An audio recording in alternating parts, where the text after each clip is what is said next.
और उजर बकुला बिनु और पिपरो न शोभे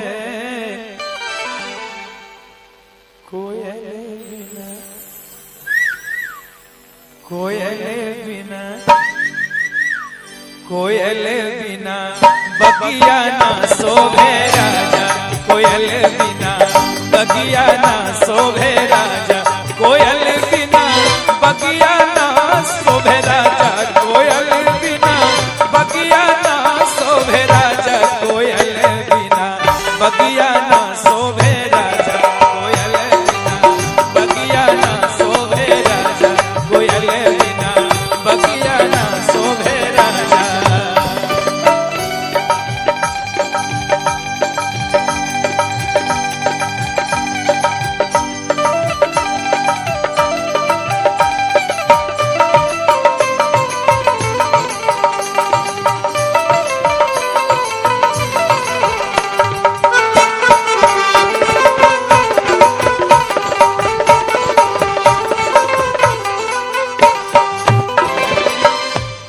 कोयल बिना बगिया ना शोभे राजा। जिंदगी में हर चीज किसी ना किसी के बिना अधूरा है। पत्नी कहती है सास ससुर बिन तुअरो न शोभे, सास ससुर बिन तुअरो न शोभे, ससुर बिन तुअरो न शोभे, सास ससुर बिन तुअरो न शोभे, सास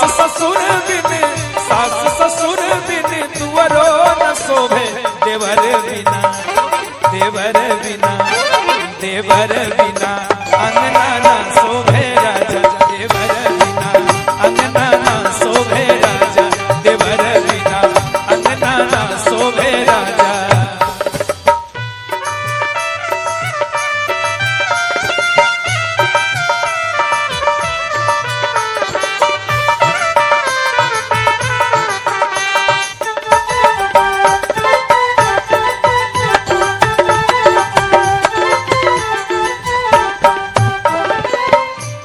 देवर बिना अंगना ना शोभे राजा। इतने ना लाल सिंदूर बिन मंगियो न शोभे, लाल सिंदूर बिन मंगियो न शोभे, लाल सिंदूर बिन मंगियो न शोभे, लाल सिंदूर बिन मंगियो न शोभे, लाल सिंदूर बिन मंगियो न शोभे, बालक बिना बालक बिना बालक बिना गोदिया न शोभे राजा, बालक बिना गोदिया न शोभे राजा, बालक बिना गोदिया न शोभे राजा, बालक बिना गोदिया न शोभे राजा।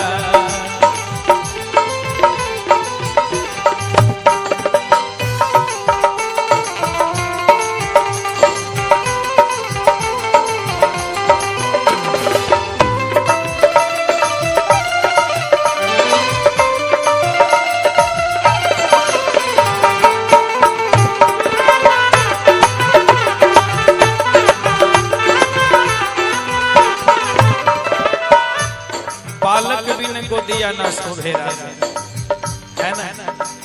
और भाई भतीजा बिनु और नठीरो न शोभे,